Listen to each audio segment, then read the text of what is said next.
warahmatullahi wabarakatuh. Perkenalkan, nama saya Debbie Syaprina dari Prodi Konsentrasi Agribisnis. Di sini kita akan sama-sama belajar mengenai sejarah dan perkembangan teori atom.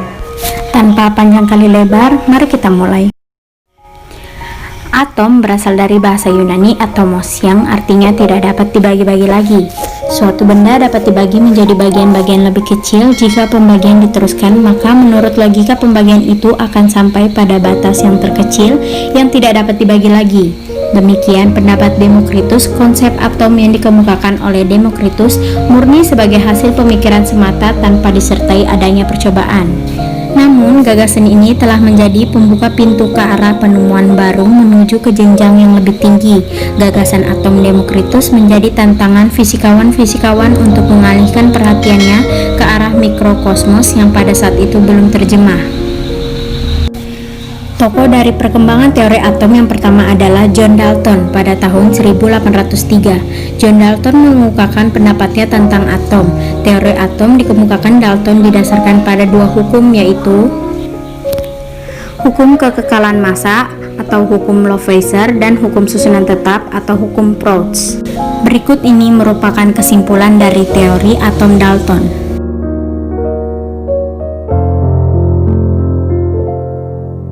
Kelebihan teori atom Dalton mampu membangkitkan minat terhadap penelitian tentang model atom berikutnya. Kelemahan teori John Dalton tidak bisa menjelaskan hubungan antara larutan senyawa dan daya hantar arus listrik. Perkembangan teori atom yang kedua dikemukakan oleh J.J. Thomson. Penemuan tabung oleh William Concourse membantu J.J. Thomson dapat menemukan teori atom baru. Melalui tabung katode, J.J. Thomson memastikan bahwa sinar katode merupakan partikel karena dapat memutar baling-baling yang diratakan di antara katode dan anode. Hasil dari percobaan ini membuktikan bahwa sinar katode merupakan partikel penyusun atom yang bermuatan negatif. Secara ringkas, Thomson menyimpulkan bahwa atom adalah bola padat bermuatan positif dan di dalamnya tersebar elektron yang bermuatan negatif. Model atom Thomson digambarkan seperti kismis yang berada pada roti. Jadi kesimpulannya dari teori atom Thomson adalah sebagai berikut. Seperti halnya teori atom yang dikemukakan oleh Dalton, teori atom Thomson juga memiliki kekurangan dan kelebihan. Kelebihannya adalah menjadi awal penemuan bahwa atom bukan partikel terkecil sehingga memberi jalan untuk teori-teori selanjutnya. Adapun kelemahannya yaitu Thomson tidak dapat menjelaskan susunan muatan positif dan negatif dalam bola atom tersebut. Teori atom Rutherford muncul berdasarkan eksperimen Hamboren Signal-Off dari uranium. Rutherford bersama dua orang muridnya melakukan percobaan yang dikenal dengan Hamboren Signal Alpha. Artikel alpha adalah artikel yang bermuatan positif dan bergerak lurus dan berbeda tembus besar sehingga dapat menembus lembaran tipis kertas. Awalnya percobaan tersebut bertujuan untuk menguji pendapat Thomson mengenai atom berupa bola pijar yang bermuatan negatif. Hasil dari percobaan Rutherford adalah hampir semua partikel alfa diteruskan. Jika lempeng emas tersebut dianggap sebagai satu lapisan atom-atom emas, maka di dalam atom emas terdapat partikel yang sangat kecil yang bermuatan positif. Kemudian Rutherford mengusulkan model atom yang menyatakan bahwa atom terdiri dari inti atom yang sangat kecil dan dikelilingi oleh elektron.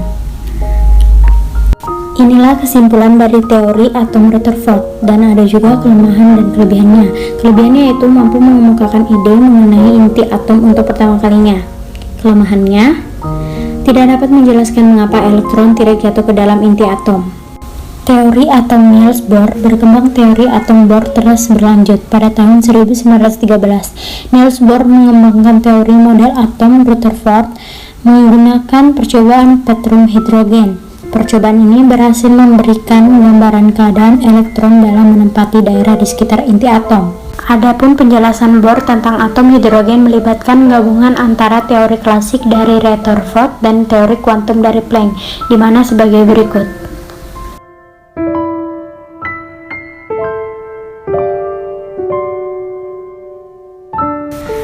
Atom terdiri atas inti atom yang bermuatan positif dan elektron-elektron yang mengelilingi inti atom pada lintasan-lintasan tertentu.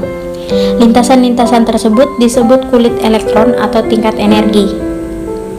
Tingkat energi paling rendah terdapat pada kulit elektron yang terletak paling dalam. Sedangkan tingkat energi paling besar terletak pada kulit elektron paling luar. Semakin jauh dari inti atom, semakin besar nomor kulitnya, maka tingkat energinya akan semakin tinggi. Kelebihan dari teori ini adalah dapat menjelaskan kekurangan dari teori atom Rutherford, dapat menjelaskan mengapa elektron terjatuh ke inti atom. Sedangkan kelemahan dari teori ini adalah model atom ini tidak bisa menjelaskan spektrum warna dari atom elektron lainnya. Teori atom modern dikenal juga sebagai teori mekanika kuantum. Teori mekanika kuantum juga dikenal sebagai teori ketidakpastian. Tokoh pertama dari teori atom modern adalah seorang ahli dari Jerman bernama Werner Heisenberg, yang kemudian dilengkapi oleh Erwin Schrödinger. Elektron-elektron yang mengelilingi inti atom memiliki tingkat energi tertentu, tetapi keberadaannya tidak dapat dipastikan. Posisi elektron dapat ditemukan melalui fungsi gelombang tertentu dalam kulit atom yang disebut sebagai daerah kabel kejadian paling besar untuk menemukan elektron. Elektron menempati orbital yang dinyatakan dalam bilangan kuantum. Menarik sekali ya pembahasan hari ini. Semoga informasi yang saya berikan kepada kalian semua bermanfaat. Saya Debbie Syafrina mengucapkan terima kasih atas perhatiannya. Wassalamualaikum warahmatullahi wabarakatuh.